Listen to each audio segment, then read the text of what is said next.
So what do you think he decided to do when Passover came around just a few months later? Do you think we stayed in Galilee? Or do you think we went to Jerusalem? Yeah, we did. And guess whose house we would have stopped at on the way? Yeah, of course we did. And when Lazarus heard that we were coming, man, he threw a feast for us. And I'm telling you, it was wonderful. And when we walked into that house this time, I mean, come on. Martha, she was different though. She's serving like she did before, but it seemed to have a different heart behind it. You know what I mean? Not so much looking at Mary and looking at other people. She just seemed different. And Mary, do you know what she did during this meal? We're sitting eating dinner, and she comes out with this ointment made of pure nard. You don't know what that means, right? But you gotta know this, you know? This is worth almost, you could work an entire year almost to buy this precious ointment. And do you know what she did with it at the dinner? She wasted it. Well, listen, that's what Judas said. And that's what some of us were thinking. Because she comes out, and as the Lord is reclining at the table, she comes behind him, takes this ointment and pours it out on what? His feet. Not even his head. His nasty, stinking feet. Hey, listen, you know, we live in the desert, right? We got sandals working here, right? She puts it on his feet. And then, do you know what she used to wipe his feet? Her hair. This, for us, in our culture, a woman's hair is her glory. And she takes her glory, her value, her worth, and she gets down by his feet, takes it, and she's wiping his feet with her hair, and then her tears are mixing in. Why is she doing this? This is a shameful thing. And she's, her appearance, I'm telling you what, have you ever thought about this? I'll tell you, when she stood up afterwards, her hair like, and it's greasy and it's nasty. But listen, were people looking at her or at him? It wasn't about her. Nothing about it was to draw attention to herself. Her heart was being poured out at his feet. Do you understand what I'm saying? And people were mesmerized with Jesus. Who is this one that's worth that much? You know? But as she's doing this, Judas pipes up. Judas says, why wasn't this sold and money given to the poor? It's kind of an interesting thought, but I'll tell you, he didn't care about the poor. Do you know why he was saying this? We found out afterwards. Judas was the one who carried the money, the purse for us. And we had found out, listen, he was just taking out of it as he pleased for himself.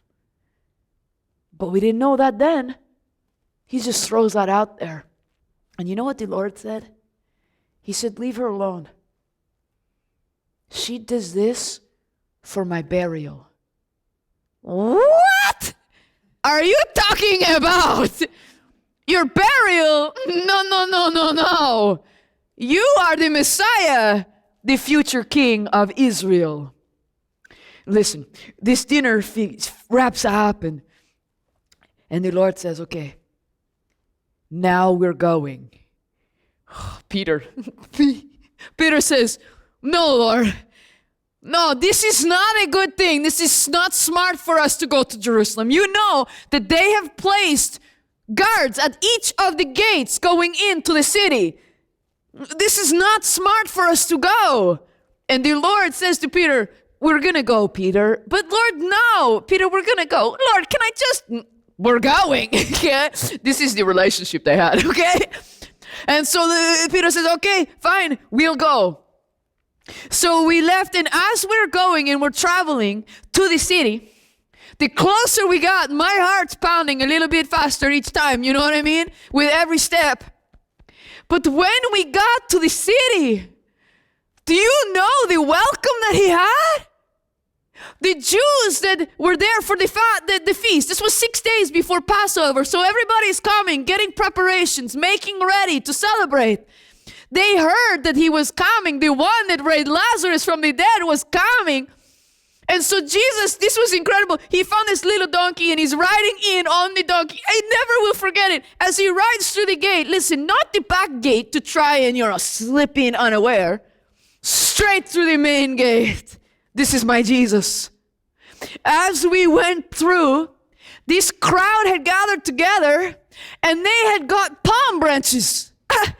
They went and cut them down and they started waving them like this. One on this side, some on this side. They had taken their coats off and they laid them down in front of him. It's like what your Hollywood does, the blue carpet, yeah? So they're putting them down and he's riding in on the donkey like this and they are saying, Hosanna, Hosanna, blessed is the one who comes in the name of the Lord, the King of Israel. And I'm telling you now, my heart is pounding for another reason, okay? Now I'm a little bit chest puffed up and I'm with him, right? And let me tell you, this is the thought that's going through my mind.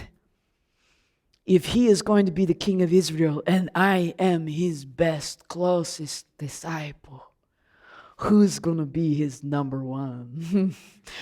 It's going to be me, baby, right?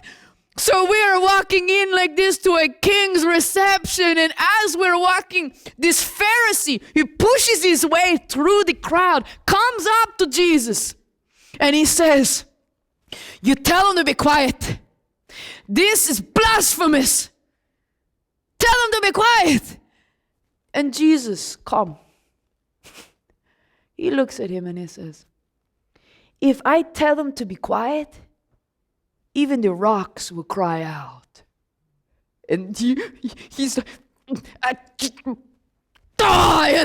he just walks away and he pushes his way back through the crowd. And I watched as he went, because he went back over to 3 others. And if looks could kill, Johnny be dead. You know what I mean? Oh, they did not like this. And they turned and they went directly in the direction of, where do you think they're going? Straight to the temple, straight to the high priest. We knew. But you know what? It doesn't matter. Because my Jesus is going to be king. And it's time. We knew it. Mary, listen, when we traveled around, especially in Galilee, his mother and my mom too and others would travel with us. And she kept saying, he's coming soon.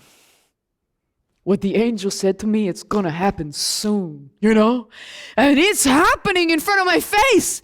They're already declaring it. Bring it on. You try and stop him. You know what I mean? And every single day that week, do you know what Jesus did? He got up early. He would spend time with his Father, but then he would go directly to the temple. And he would teach openly. Openly. He was not hiding. And we saw temple guards sent. We knew that they were sent to come and arrest him. But do you think that they dared? No. Why don't you think they arrested him? Tell me. Why? Afraid of who? Not just Jesus, but this is good. They are afraid of the crowd. The people lingered listening to every word. They loved him so much. They were afraid that the crowd would riot, beat them up. So they're not going to try and take him. No way. But some of these temple guards, we watched them during the week. Some of them came in and they would watch Jesus and they would watch the crowd, and you could tell they're just waiting for the opportunity to try and take him. But there was one other temple guard. I watched this one. He came back off duty. And the way that he was watching Jesus, you know when somebody's listening. Can't you tell sometimes? He wasn't just watching Jesus to arrest him. I truly believe that he was starting to really listen to what Jesus was saying and beginning to believe it. Listen, there were even men on the high council. We call it the Sanhedrin. It was like the top dogs of our religious people, right? They were the ones that made the decisions. 71 of them. The top one was the high priest. And do you know that even among those men, we knew at least 2 of them believed in Jesus, believed what he said. Nicodemus, you hear about him? I wrote about him. And another one, Joseph of Arimathea. But they would not stand up for him. Do you know why? Because they wanted the glory that came from man. They were more concerned about the approval of their peers than they were about God. Do you hear what I'm saying? And I can speak this way harshly with them, but have you ever struggled with this?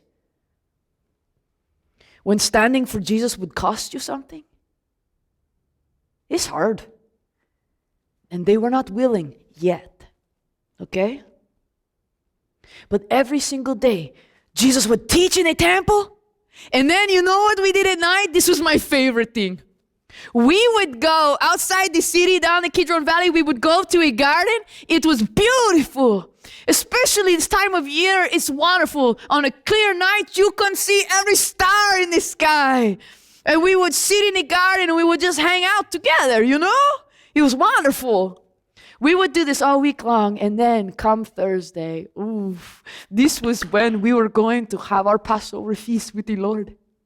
And he said to me and Peter, he asked us to go and prepare the room. Go and get the feast ready. Okay, because I love Passover, right? I'm so excited for it. But you know what got me even more excited? That I got to make the preparations for the table. I also got to plan the seating arrangement, if you know what I mean, right? Because who do I want to sit beside? Jesus, right? So I did. I prepared the table. I had it all set, you know? And Jesus would be right here. Of course he would be. The seat of honor, right? And I would be seated right here, okay? But here was the trick, and I knew it, you know what I mean? Yeah, hey, listen, when you talk about these 12 guys, you gotta be quick, all right? And even on the way there, even on the way to have the feast, we got in a little bit of a debate, a little bit of a conversation. It was okay, though, because Jesus couldn't hear, you know? He was a little bit ahead. And so we started talking about, like, okay, obviously he's going to be king soon. Who do you think is going to be the greatest in his kingdom? I mean, like, come on, it's a no-brainer. Hello. He's the beloved disciple, but I try to not say it so obviously, right? But we're talking about these things, trying to, you know, cover our pride, but come on. So we're talking about these things, and when we got to the house, okay, to the place where we're going to have the feast, we walked through the door, and I very quickly went and found my seat, conveniently, you know what I mean? And when the Lord came in, Lord, please, you know, this is your seat of honor. Come, have a seat, please, right? He came, he sat down, and then he got up. And I was like, where are you going? You know, we were just starting. And you know what he did? Oh, this made my stomach nauseous. He went back toward the door. He took off his cloak. And he picked up the wash basin. Do you know what's coming?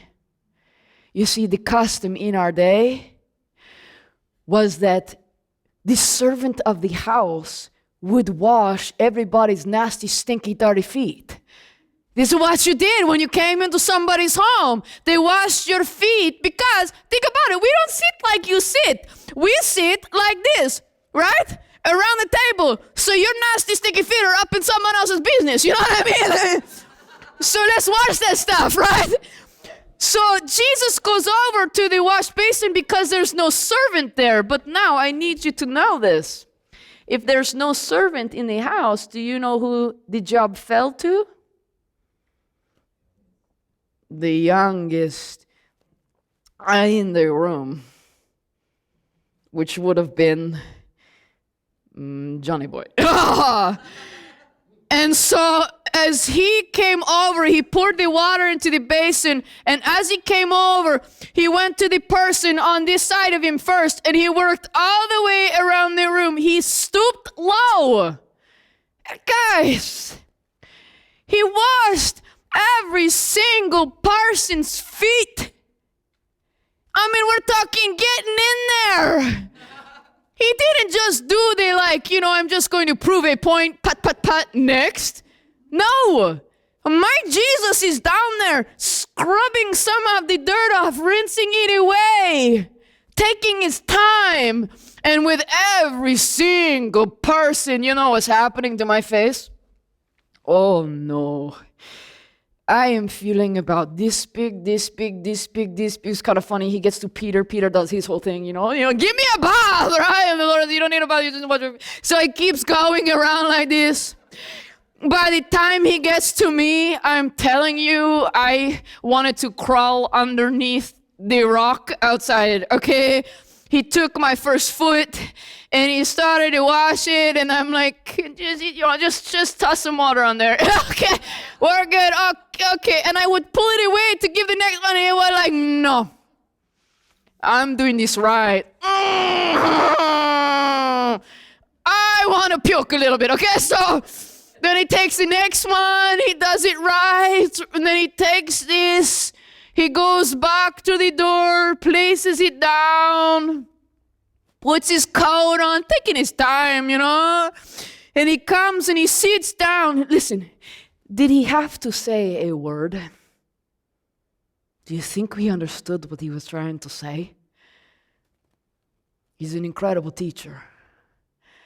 But he said to us as he sat down, guys, if you want to be great in my kingdom, you need to become the servant to the least of these. Okay. So now you know what I want to do. I'm like grabbing his plate. I'm putting all of his favorite foods on because I know him, he's my Jesus. I know what he likes, so I want to serve him, you know what I mean? So I put all these things together. I put it in front of him and I say, Lord, here, eat some food. It's your favorites. I got it for you at the market. And he says, John, I'm not hungry. What do you mean you're not hungry? It's Passover. You don't eat for a week to be hungry for Passover. You know what I mean? You eat your turkey, okay? But he says, I'm not hungry. When something is weighing on your heart sometimes, you just don't have an appetite?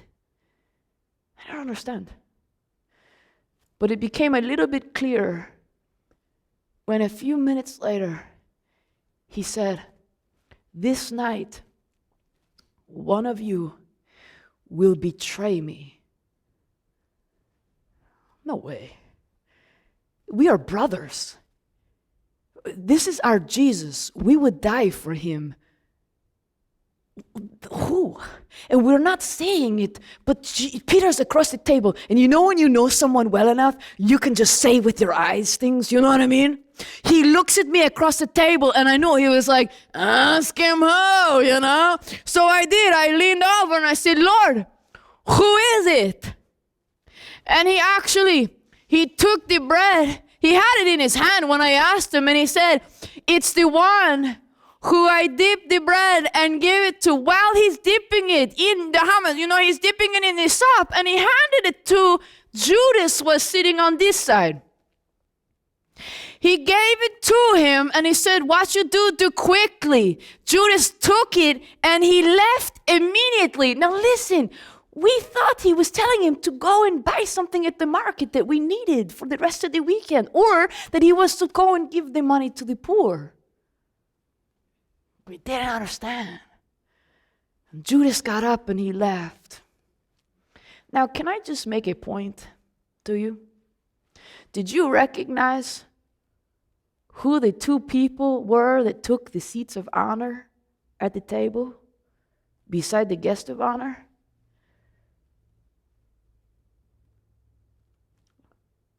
We don't deserve these seats. But in my heart, I tell you, I craved it, you know? And so did Judas. But in different ways. Let me keep going. So Jesus finishes what he was saying a little bit, and then he did the weirdest thing. Do you know, he took this cup, okay?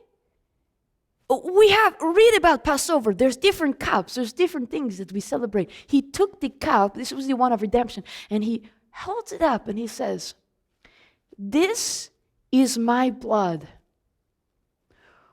poured out for you." You know what I'm thinking? No, it's not. I bought that wine at the market earlier today. I put it in a pitcher and I filled his glass. I don't get what he's saying, but he says stuff like this, right?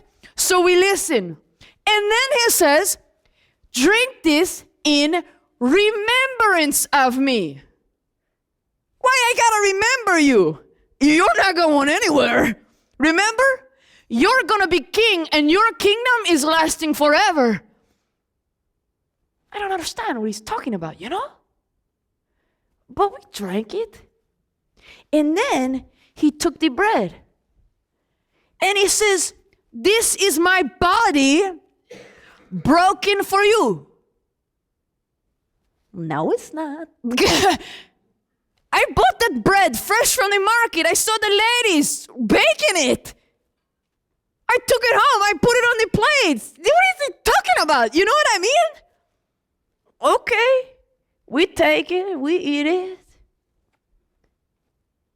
And the rest of the meal, it wasn't as, like other years.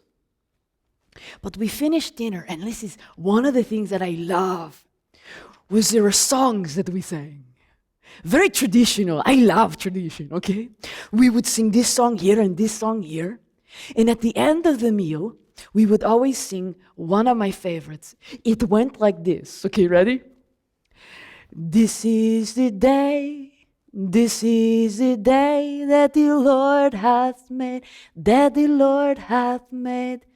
We will rejoice and be glad in it. Do you know this one? We would always sing this one, and I loved it so much. And Jesus usually, he would just belt it out, And this one, we stood to go and walk to the garden. And so as we started to walk, we started to sing, and I'm trying to kick it up, you know what I mean? This is the day that the Lord has made, that the Lord has made. We will rejoice and be glad in it, Hey, wait! Yeah. It's awkward, right? When you're like, why isn't everybody with me, But when you notice that Jesus is not quite feeling that same, when somebody is with you and they're feeling sad, right, about something, what do? You dial it back a little bit, right? We did dial it back. We still sang, and let me tell you, Jesus, he still sang every word on the way to the garden. But it was like he was thinking about every word coming out of his mouth. This is the day the Lord has made. I will rejoice and be glad in it. When we got to the garden, of course, we've been there every night, right? So we all have our favorite trees. It's beautiful. You got these big olive trees, big like this, So we would all find the tree that we liked the most, and we would take our spot. And just as we are going to sit down, the Lord says, "Peter, James, John," "Yes, Lord." He said, "Will you come a little bit further into the garden with me? I need to pray." You don't even need to ask. Because when you're closest friend, the one that you love the most in the whole world, when their heart is heavy, where do you want to be? Right beside them, you know? Said, yes, Lord, of course I will go with you. And so we did. We walked into the garden a little bit further away, you know, from everybody else. And once we were just past where you could not see them any longer, the Lord said, guys, you stay here. I gotta go and pray. Okay, Lord. But I want to go too. You know what I mean? I can stay here, but I want to be as close to him as possible. He went about like a stone's throw away. And we've seen him pray many times to his Father. Standing, sitting, kneeling. But I've never seen him pray like this before. He is in the dirt of the garden. And I could not hear what he was saying. That was the thing. We didn't know what was weighing so much on his heart. This should be the greatest day of his life. He's entering in to become king, to take the kingdom. You know what I mean? Why are you so upset? Why are you so down, you know? And so I'm straining to hear what he's saying, and I can't hear his prayer. But I could see him shaking, rocking. Have you ever seen somebody when they're crying and they're just shaking? I thought pretty sure he must be crying. What is so heavy on his heart? He's asked us to pray, but how do we even pray? I don't know what's going on in his head and in his heart. But I said to Peter, I said, how do we pray? And he said, just ask the Father to help, right? This is how he taught us to pray. We pray that way. Our Father, who art in heaven, hallowed be your name. Your kingdom come, right? Your will be done on earth as it is in heaven. Give us this day our daily bread. Forgive us our trespasses as we forgive those who trespass against us. We're just saying these things. We don't know how to pray, you know? But we keep praying and asking him to help. And you know what happened? Listen, I am ashamed to say it. We fell asleep. I mean, it's not like he just went for 5 minutes to pray. He was gone for a good time. And when he came back, he said, Peter, and we woke up. And listen to me. When I looked at his face, now I knew for sure that he was crying. He had sweat on his brow. Have you ever seen a child when they're crying so much and you're trying to console them that they even get wet? And you know, he has been praying so strenuously, laboring that he's sweating like this. And I looked closely and I could see some blood on his head. I looked at James and I said, why is he bleeding? Is there somebody there? But there was nobody in there. But our friend Luke, he's a doctor, he told us later, do you know that that's actually a physical condition? When someone is so weighed down, they can actually sweat blood. What is going on in his heart, you know? What is weighing on him? It must be the weight of a kingdom? I mean, kings bear different weight than the servants, right? Maybe this is what's going on. I don't know. But this time he looked at us, he said, please, keep praying. Stay awake and pray. Well, of course we will. But this time when he went to pray, I could hear him. Because he was not quiet. Listen, friends, he is loudly praying with groan. Have you ever heard somebody pray where they get to the point where they can't even speak? They're just groaning. He's saying to his Father, I love them, Lord. I love them, Father God. But this is heavy. And I know that this is why you sent me. And I have shared your message with them, and they have heard you, and they love you. And Father, I want to come home. This is a lot. If it's possible, will you take this cup from me?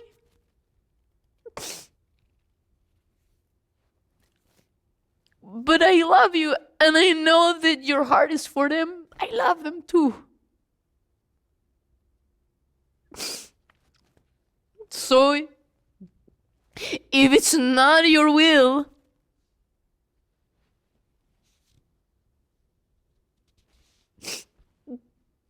then I don't want my will. I want yours. It's why I came, Father. I want your will to be accomplished. I love you. But this is hard. And I need you. I need you. What is he talking about? What is this cup? Take this cup from me. So we started praying. Father, this is your son. He's only ever done your will. He loves people the way you do. He is a good son. And this cannot be your will for him to go through whatever this pain is, whatever this cup is. Take it from him, please. Can't see him like this. Father, please help him. Father, please. Listen. 3 times. 3 times we fell asleep. The 3rd time when he came to wake us up, he said, get up. My betrayer is coming. What? Who is it? And before we could even ask him, he is already headed straight back to where the disciples are. And you could see in that direction, you could see torches, light coming, lanterns, people coming through the woods. We followed him and he went directly toward them. He did not run away. And when we got back to the disciples, to where they were, you could see these men, guards, temple guards, Roman soldier even. And they're carrying not just torches and lanterns, they have weapons with them. Who do they think they are? What do they think they're doing? And do you know that one person from the shadow comes out and starts to approach Jesus, and do you know who it was? Judas. He walked straight up to Jesus, and you know when things start to click together? The bread and go, and now he comes. He walked straight up to my Jesus, and he kissed him on the cheek. That's our greeting. And he says, Rabbi. And Jesus said, Judas, would you betray the Son of Man with a kiss? And he looked him straight in the eyes. Now listen, I hate what Judas did. But the look on his face, I wouldn't wish that on anybody. And Jesus stepped forward. I've looked at Peter, and he's already got his hand on his sword. You know what I mean? And I'm just, what do we do? You know what I mean? And this one servant comes forward, and Jesus steps straight toward him and says, who are you seeking? And the servant says, Jesus of Nazareth. And Jesus said, 3 words. You ready? I am, and Peter's ready. He. And do you know what happened after he said that 3rd word? Every single one of them, including Judas, got knocked straight back on their putatas, baby. Okay. That's power. That's my Jesus. This is the King of Israel. You can't take my Jesus. You can't. Come on, try. And they are on the ground, and I'm thinking, yes, Peter took his hand off his sword now, you know what I mean? Yes. And they're getting up a little bit slower, a little bit more cautious. He looked again at that servant and he says, Who are you seeking? What do you think we're thinking? Say it, Lord. Come on. And they said, Jesus of Nazareth. And he said, come on, do it, Lord. Knock him down. And then he stuck out his hands. And that servant came and he started to bind his wrists with the rope. And Peter, before I could even look at him, he's got his sword out and he took a swing at that guy. I think he was going for his head, but he's a fisherman. He got his ear. You know what I mean? Hey. He cut that guy's ear straight off and he fell to the ground screaming, holding the side of his head. It was disgusting. Blood is coming on his hand. The ear is on the ground and Peter's ready to keep fighting. And the Lord turned around and said, Peter, put your sword away. This is why I came. No, it's not why you came. You came to be king. This is what we're thinking, you know. But my Jesus stoops down in front of the one who came to arrest him. He picks up the ear. Hold his chin like this. He put the ear back on his head. The man is screaming. And he had to pry his hand away from his ear, put the ear back on, held his chin, looked him in the eyes, you know. And then when Jesus took his hand away, he's healed. This is Jesus. All power, all authority. Surely they see who he is, right? Surely now they stand up and back away. No. They stood back up. Jesus has his hand still out. And now he looks at them and says, listen, take me, but let these go. And that was the first time I looked around. And these 2 guards are eyeing me and James. These 2 are looking at Peter. And as they started to walk forward, do you know what we did in that moment? We ran right into the forest, into the darkness. And we let them take our Jesus. But I knew where they were taking him. They would take him to the high priest's house. And I knew people there. So you better believe I followed in the shadows, okay?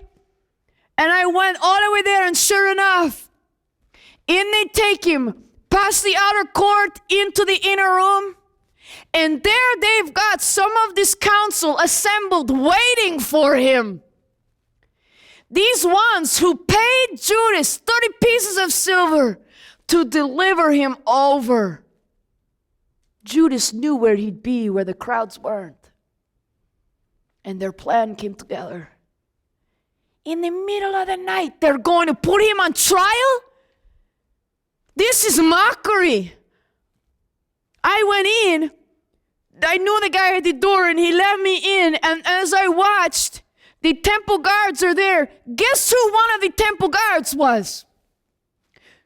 Do you remember the one I told you about? You remember the one?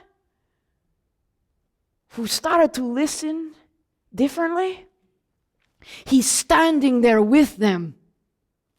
And as one of them said in front of the high priest, tell us about your disciples and your message. Tell us about the things that you're teaching. Do you know what Jesus said? He looked at these men and he said, why do you ask me? I have never spoken secretly. I've always spoken openly in public. Ask the ones that have heard me. I saw this man. He is getting nervous that he's going to call him out. You know what I mean? And he came forward and slapped Jesus across the face. Oh, I still to this day, if I was more of a man. But I didn't do anything. I stood, and you know what Jesus said? He slapped him across the face, and he turned back, and he looked at this man. Listen. Still with clear but kindness. And he says, if I have spoken wrong, bear witness to what I've said wrong. But if not, why do you hit me? Oh, this man, right? But this trial goes on. By the early morning of the hours, the rest of the council are there, including the ones who believed in Jesus. It's time to stand up. It's time to tell them that you believe in him. They've got all these false witnesses. They made up these lies about him. But you know what was ridiculous? Even as I'm listening to them, this one's saying one thing, this one's contradicting him. They can't even get their lies straight. You know what I mean? This is ridiculous. But finally, read the story. They accuse him of blasphemy. And they order that he be taken to Pilate. Why do you think they want to take him to Pilate? What is Pilate? What does Rome have to do with us? If you're going to judge him by your law. You do the dirty work. Do you know why they wanted to take him to Pilate? Do you know why? Because these men were sick in their hearts. They were so hard-hearted. Do you know that it was out of envy that they wanted him to be killed? And it wasn't enough for him to be disciplined by their law. They wanted him crucified. This is disgusting. Crucifixion is for the worst of the worst criminals, and that is not my Jesus. You know this. So they ordered to bring him to Pilate. And so I followed. Do you know they're so hypocritical? They wouldn't even enter into the court when they got to Pilate's house because he didn't want to defile themselves and be impure for Passover. They're impure straight to the core, but they don't see it. And Pilate comes out finally. They are banging, knocking on his gates. He comes out and he says, what is going on, guys? What is going on? And they bring Jesus, they put him forward, and they said, we need you to judge this man. He is deserving of death, the things that he's done. And so Pilate says, what has he done? And do you know what their answer is? Well, we wouldn't have brought him to you if he hadn't done something wrong. Oh, that's a good answer, guys. And Pilate says, take him. Judge him by your own law. This has nothing to do with me. And do you know what they said? He's like peer pressure. They said, well, he claims to be king. And there's only one king. He's Caesar. And so you wouldn't want Caesar finding out that you were okay with somebody going around claiming that they're king, would you? What are they doing? They're acting like they're back in school. You know? Bullying. So Pilate says, fine. Listen, let me take him, let me talk to him, okay? So he takes Jesus back in, he takes him into his court. And here's what I know to be true of Pilate. He was an okay leader. He was just. He usually made good calls and did what was right. And so I waited for him. He would not condemn him to death. When you get one-on-one with Jesus, you'll know what's right. And as I'm waiting, listen, I feel a hand on my shoulder.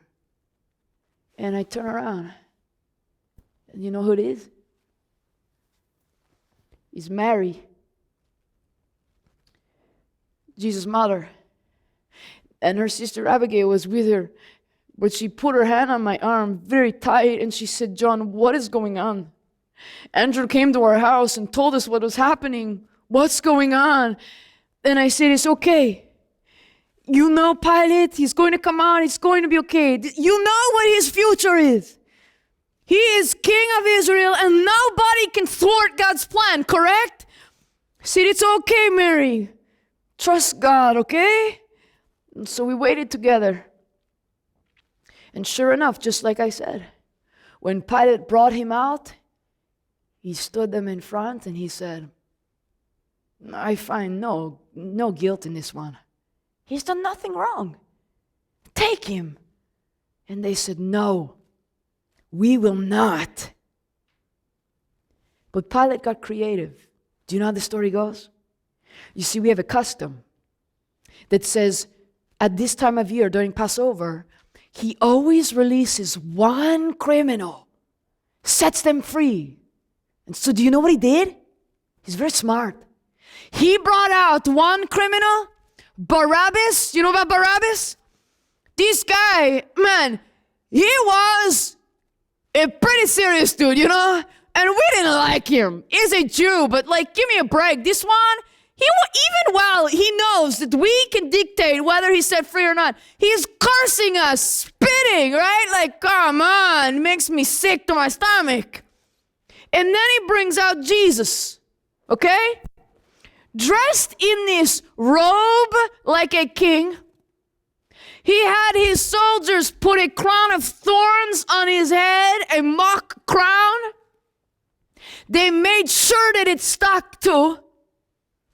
They brought him out. Surely this would appease them, you know what I mean? And he said, who would you have me let go? Come on, guys. Come on. Barabbas? Or the king of the Jews? Jesus. Okay, good. And I'm waiting for them, right? Come on. This is a no-brainer. Barabbas. The B is on my lips to say it, but before I could even say it, or no, not Barabbas, Jesus, right? Before I could even say his name, I hear them, Barabbas! Let Barabbas go! What are you talking about? Is your heart so hard that you know he's innocent? You refuse to listen. You won't see the truth. Enough is enough. You have gone too far. Mary's arm, now she's got two hands on my arm gripping me. And she said, John. And I said, no, it's going to be okay. And Pilate said, fine, take Barabbas. What would you have me do with Jesus? And that first man yelled out, crucify him! What is wrong with you people? Crucifixion is for the worst of the worst. Worse than Barabbas wouldn't even get a crucifixion. And you set him free, but you want Jesus, the one that healed babies, touched lepers to heal them, loved everybody, only ever spoke truth. You want to crucify him? What is wrong with you? This is sick. But Pilate, he couldn't fight them. He was unwilling. And I'll never forget what he said because it's the biggest contradiction I've ever heard. He said, take him and crucify him. I find no fault in him. What? Penalty, death. Verdict, innocent. And not just death. Crucifixion? And it was like a whirlwind. As soon as he said it, the guards took my Jesus. They stripped him of that robe. And they took him over to the place of scourging. And I don't even want to go into detail because it's too much. And we couldn't watch. But they take my Jesus and they put him over this rock, the scourging rock, and his back is bare. And these two Roman soldiers who are trained in this technique are taking the whips and taking turns back and forth, whipping my Jesus. Do you know that most men did not even survive scourging? They didn't even make it to the crucifixion. They lost so much blood and we didn't watch. But I heard everyone. And every time you heard Jesus cry out, I thought Mary was going to faint. And I held her, she buried her head in my chest. I couldn't do anything. This is not the way it's supposed to go. He is the King of Israel. What is going on? It makes no sense. And I'm holding her in my arms, and I'm just asking God. He prayed for your will to be done. What are you doing? Do something, please. When they finished, they stood him up. Now listen, he can barely stand. I didn't tell you that the guards had taken turns when he was inside, taking their fists and hitting him, punching him. They blindfolded him to mock him. And they'd say, tell us, prophesy, who hit you? He could have. He could have said their name, their mothers, their fathers. But he was silent. And so now they stand him up after the scourging and they take the long part of the cross and they put it on his back. And these Roman soldiers, no sympathy. They say, walk. But he can barely walk. When you've been hit so many times in the head, what happens? My Jesus is blacking out, falling. But they would grab him and stand him back up and say, walk. And if I did not have Mary with me, I don't know what I would have done. It was too much. It's too much for anybody, but this is my best friend. This is my Jesus. He couldn't even carry it any further. They had to take a man from the crowd and they put his cross on him and said, you carry it the rest of the way. And then they took Jesus, pushed him and said, hurry up.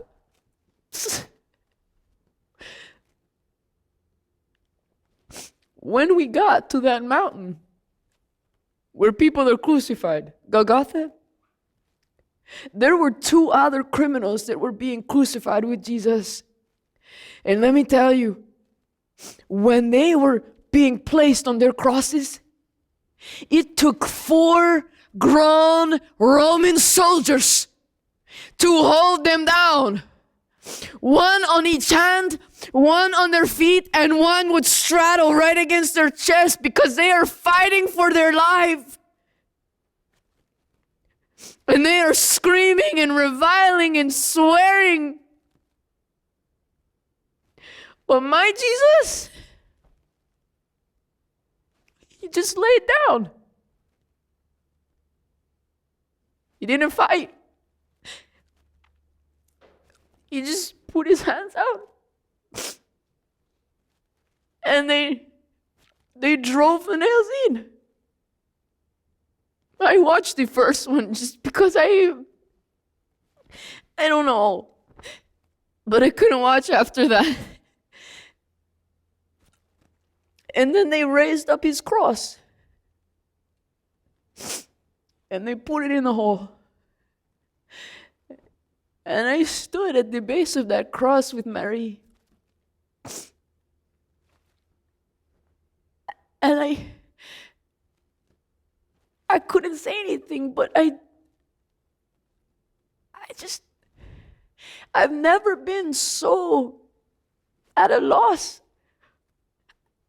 I don't know what to do. And Jesus on the cross, listen, every time he wanted to say something, he would have to push up. There's a little ledge for their feet.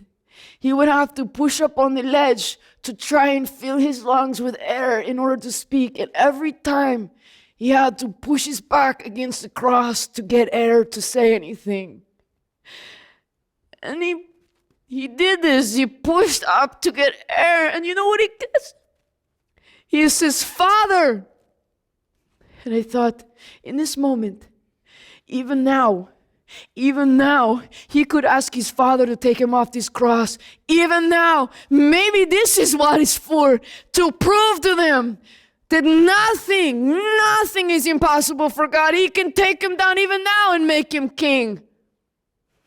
Do it, Lord. Do it. Ask your Father, because listen, everything that the Son of God asked for, he gets. And do you know what he asked for? He said, Father, forgive them. They don't know what they're doing. Yes, they do. They know exactly what they're doing. What is this about? But listen, I knew that he was not coming down from that cross. When he looked down, he took another breath. And I'm like, don't. Just, it's okay. But he took another breath and he looked down. And he looked at his mother. And he said, Woman. And he looked at me. And he said, Behold your son. And then he looked at me and he said, Behold your mother. Do you know what he's saying to me? Take care of my mother. Even in his last moments, he's thinking about his mother. He's thinking about the ones that he loves. And everything in me was, of course I'll take care of her. I would die for this woman, for you. I'm your brother. I don't want you to go. You know? I don't want you to go. What am I supposed to do? He's my whole life. I gave up everything to follow him. This is supposed to be the rest of my life. But then he said, It is finished. And when he said that, we knew he was gone.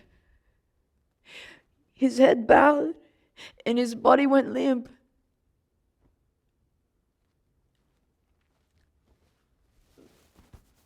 And he was gone.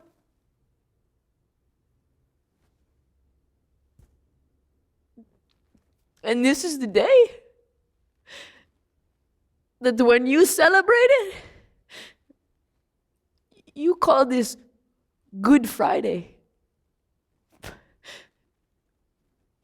What is good about this? This is my best friend. Brutalized.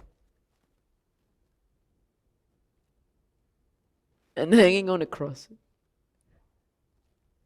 What is good about this?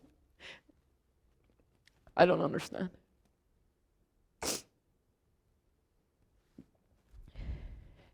But I will tell you this. Nobody loves like him. Who prays for their enemies in the midst of pain like that and forgives before they even ask? Even in his death, I want to be like him.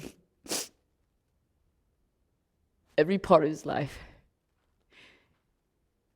He's amazing. I want you to know him. So bad, I want you to know him.